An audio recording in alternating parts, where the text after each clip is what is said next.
সাদা পাকা চুলকে ঘরে বসে স্থায়ীভাবে কালো করতে পারবে। হ্যাঁ, এই সাদা পাকা চুলের সমস্যা অনেকেরই রয়েছে। বয়সের আগেই কিন্তু অনেকের চুল পেকে যায়। এই সমস্যাটা কিন্তু ভীষণই বাজে একটা সমস্যা। তো আজকে এই সমস্যার সমাধান নিয়ে আমি এই ভিডিওটা করছি।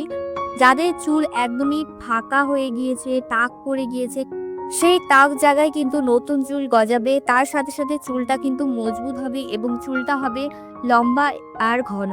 তো চলো দেখে নেওয়া যাক চটপট আজকের এই উপায়টি।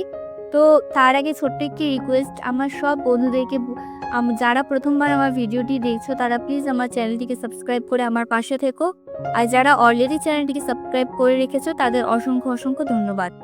দেখো, রেমেডিটা তৈরি করার জন্য প্রথমে আমি এখানে নিয়ে নিয়েছি একটি পরিষ্কার বাটি।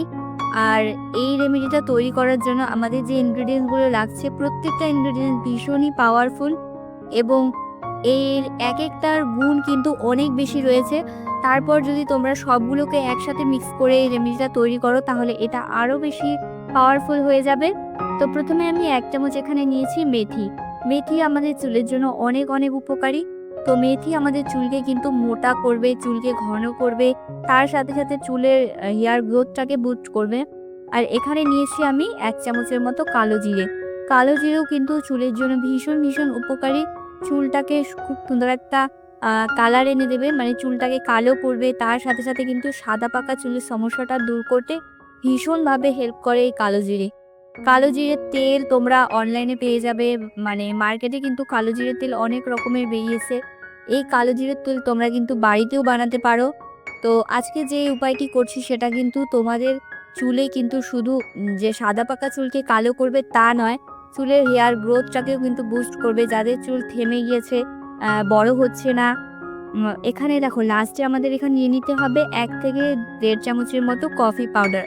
যে কোনো কফি পাউডার, যে কোনো ব্র্যান্ডের তোমরা কফি পাউডার এখানে ব্যবহার করতে পারো। কফি পাউডার চুলটাকে খুব সুন্দর একটা ন্যাচারাল কালার এনে দেয়। আর কফির মধ্যে প্রচুর পরিমাণে ক্যাফিন থাকায় আমাদের স্কিনের জন্য, চুলের জন্য খুব উপকারী। এখানে 3টে জিনিসকে ভালো করে আমি মিশিয়ে নিয়েছি। এরপরে আমাদের একটা মানে লোহার প্যান বা লোহার কড়াই তোমাদের নিয়ে নিতে হবে। তো এটা খুব ভালো করে আমি গরম করে নিয়েছি প্রথমে।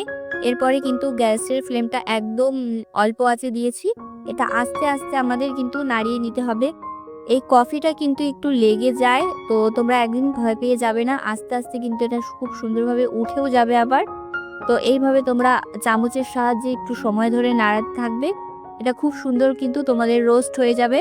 তো দেখো এরকম করে কিন্তু রোস্ট করে আমি নিয়েছি।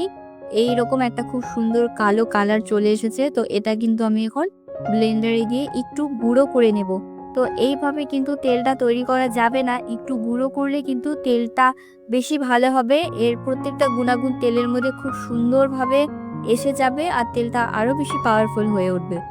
তো এখানে আমি যতটুকু পরিমাণ তৈরি করেছি এটা কিন্তু আমি 15 দিন পর্যন্ত ব্যবহার করতে পারবো। আর সপ্তাহে তোমরা 2 দিন করে এই রেমেডিটা অ্যাপ্লাই করতে পারো। সপ্তাহে 2 দিন আমরা চুলে মানে তেল দিতে হয়, অনেকে 2 দিনও তেল দেয় না। বাট আমি বলবো তোমরা কিন্তু সপ্তাহে 2 দিন অবশ্যই তেল দেবে।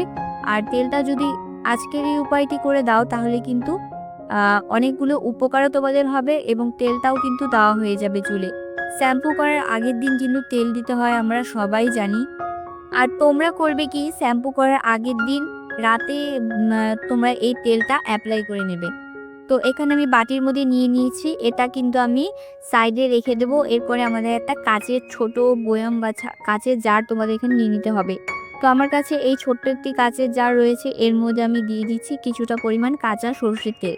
সরষের তেলটা চুলের জন্য ভীষণ উপকারী। আর সরষের তেল কিন্তু আমরা কখনোই ব্যবহার করি না। আজকালকার দিনে এসে কিন্তু কেউ সরষের তেলটা ব্যবহার করতে চায় না। তো আমি তোমাদের বলবো সরষের তেল তোমরা এইভাবে ব্যবহার করো, ভীষণ ভালো উপকার পাবে। তো এটা আমি পাউডারটা যে করে রেখেছি সেই চারকোল পাউডারটা আমি এখানে দিয়ে দিচ্ছি। এই পাউডারটা চামচের সাথে মিশিয়ে নিচ্ছি। এটা তোমাদের রৌদ্রে রেখে 2 দিন রৌদ্রে রাখার পর তোমাদের ব্যবহার করতে হবে। এটা ডাইরেক্ট তোমরা ব্যবহার করতে পারবে না চুলে। যখন তোমরা এটা রৌদ্রে দেবে এটা কিন্তু তেলটা আরও বেশি কালো হয়ে যাবে এবং আরও বেশি পাওয়ারফুল হয়ে যাবে। আর কিভাবে ব্যবহার করবে সেটা তো আমি আগেই তোমাদের বলে দিলাম। যাই হোক, এটা তোমরা অবশ্যই ব্যবহার করো এবং কেমন রেজাল্ট পেলে সেটা কিন্তু আমাকে কমেন্টে এসে জানাতে ভুলো না। কোনো কিছুই কিন্তু সঙ্গে সঙ্গে হয় না। তোমরা একটু সময় ধরে একটু ধৈর্য ধরে ব্যবহার করো, আশা করছি তোমরা অনেক ভালো উপকার পাবে। তো এটা কিন্তু আমি রোদ্রে রেখে দেব, এরপরে কিন্তু আমি এটা ব্যবহার করব।